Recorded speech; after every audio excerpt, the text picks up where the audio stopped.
You had to move the interview to now. He was running just a bit late. What had happened was... Whenever everyone is late, they always tell you, ish. There was traffic. No, we are black. You know, we always have traffic in Polugwadi. You crazy? That doesn't even exist.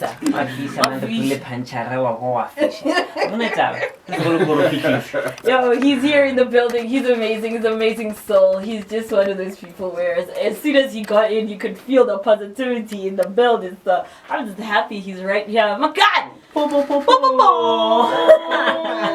whole time. Oh, welcome to Radio Tip. Thank you guys for having me. Oh my goodness. I did tell you that he's a chum adorable. Yeah. I wasn't lying. No I don't know. Making me blush. Girls, I hope you're going to be standing outside when this man leaves. Because, they better be. oh, he's so huggable. Oh my God, Tuki, let's just dive into the interview. Tuki! A teddy bear. Okay, could you please introduce yourself to the listeners of Radio Tip? Asher, who is JimmyWiz? Yo, first of all, man, thank you guys for having me. Yeah, you know, JimmyWiz is in the building. Born Mohammediko, a Kempton boy. Yeah, I'm an Eastern baby, you know. Now an Eastern god now with the raps, you know. Yeah. Now I'm taking no prisoners. Yeah, man. And for me, it's just I'm here to really just tell you guys about, you know, my album, man. You know, I want people to know that. Yeah, I'm here. I got the best work out right now. It is Shubiland. Yeah, like I got the best work. It is very much Shubiland. Yes, yes. A woman scorned. Amazing. Ooh. Amazing track. Amazing track. Thank you so much. I mean... Why a woman scorned though? Why a woman scorned? What'd you do? You know, nothing really. You know what it stemmed from? I actually wrote this song 2 years ago, and it was what sparked it for me was the death of Karabo Mokoena, you know. Oh yeah. And it just had me think about moments where I witnessed something of that similar nature, you know, like that whole abuse, the gender-based violence. And for me, I remember when I was a kid, I went through a similar moment where my uncle once was what you call beating my aunt, and to a point where my mom was in the house sleeping, and I had to step outside to go deal with the situation. And when I got there, my uncle literally was beating my aunt. I stopped him, pulled him to the side, tried to talk to him, took my aunt, tried to put her inside the house, and this guy just went to the back of his car. He pulled out a gun. No, man. And trying to diffuse that situation, and later my mom, I think like a few minutes later, my mom pulling up and she spoke to him, he got into the car and he left. And it just makes you think that we've all somewhat seen or we all somewhat know somebody who's going through this, you know. And I feel like as an artist, it's only right that I do my bit at least, and that's to talk about it and to bring it to light. You know, it's something. And you're using a big platform to actually. Yeah. Because a lot of artists, they are. do you know what I mean? Because the backlash of it all. So sometimes the truth hurts, and when you tell the truth bluntly, but this is what's happening. Y'all need to wake up. And that's when society's like, and I actually love the platform in which he's using, because this is the platform in which young people are in it. Like music, like hip hop particularly. We all listen to hip hop. When you're out, hip hop. And actually, when we're listening to music, when you're out, you're actually listening to the message. When I sober thought to be singing those lyrics and be like, but this person is literally making sense. Making sense, and I think he's talking to me. So, oh Lord. Oh, Tuki, you blushing. You can't even contain yourself. Let me actually take you through this one for now. Tuki's catching her breath.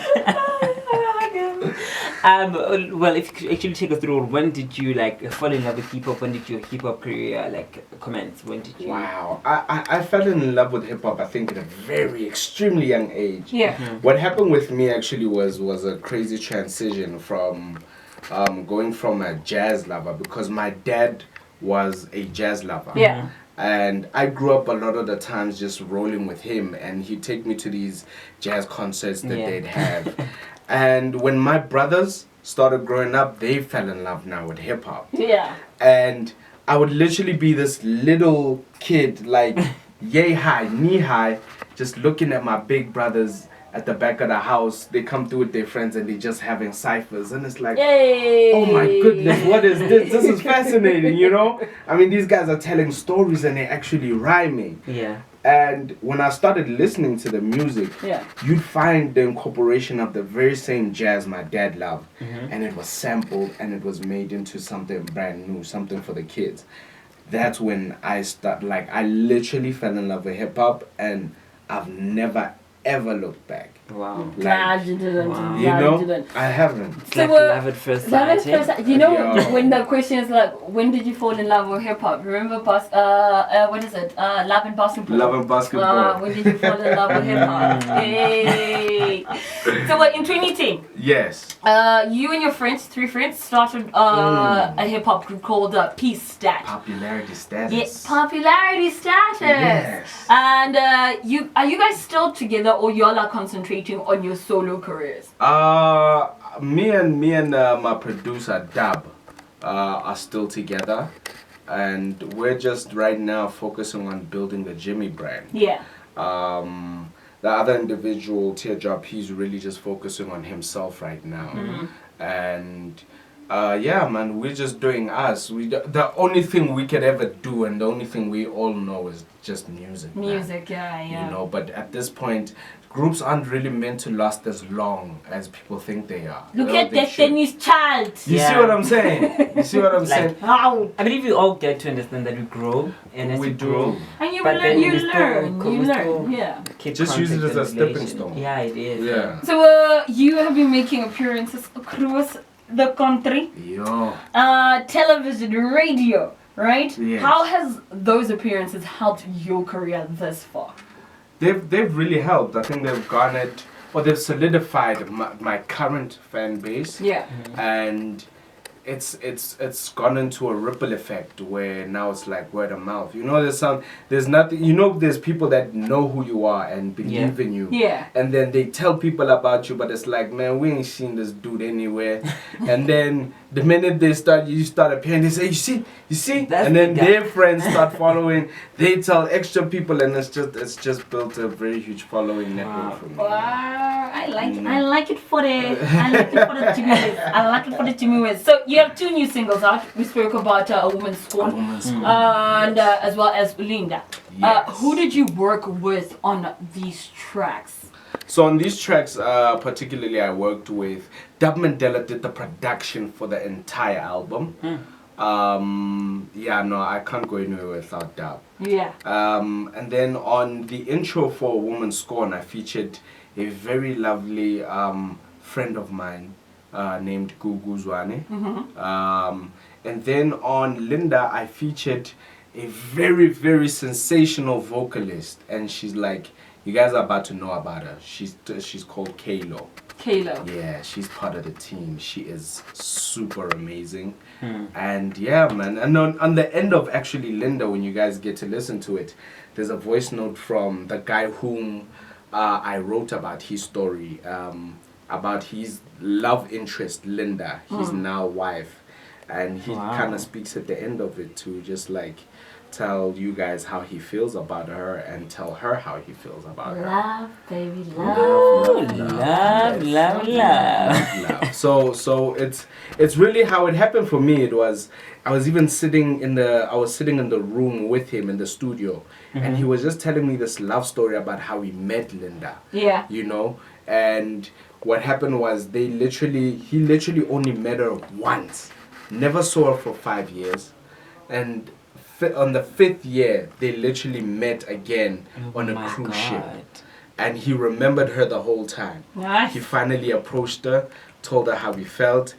He left the venue, and on his way going back home to the hotel, he got stuck, right? And as he got stuck, his friends drove past, and here comes this group of girls she jumps out of the car with the friends, and she just stays with him, and that's where it all started. And like, just so quick, we could wrap it up. Yes. Saying, hey, I've got to be So where can the listeners get your 2 new singles? My 2 new singles. In fact, my entire album is available on all digital platforms. Okay. This means whatever you listen through music to. And yeah, man, if people really want the link, it's available on my bios on all my social media platforms, which is JimmyWiz Music on all social media platforms. JimmyWiz Music. JimmyWiz Music. JimmyWiz JimmyWiz Music. Mr. JimmyWiz? Yes. You mean just like, hey, yo. Nako. Yeah, yo, man. I'm sorry. Next time I'm gonna come back and we're gonna chill for like a whole hour, right? Yeah. Yes. That's a promise. Don't play me like. Don't play me like that. That's a whole promise. Okay, promise. A whole promise. My word. Okay. I see him. Here's a song by JimmyWiz, and the song is called Linda. Guys, thank you so much. You are indeed talented. You just brought back so many amazing memories about hip hop. It's just something else. It's the bread and butter. Who said you bread buttered on both sides, eh? You bread buttered on both sides. On both sides. You're making me hungry. It's JimmyWiz with a song called Linda right here on Radio TF 103.8 FM, the station that indeed listens to the people will be Misty and Lotus. Word. Hey there.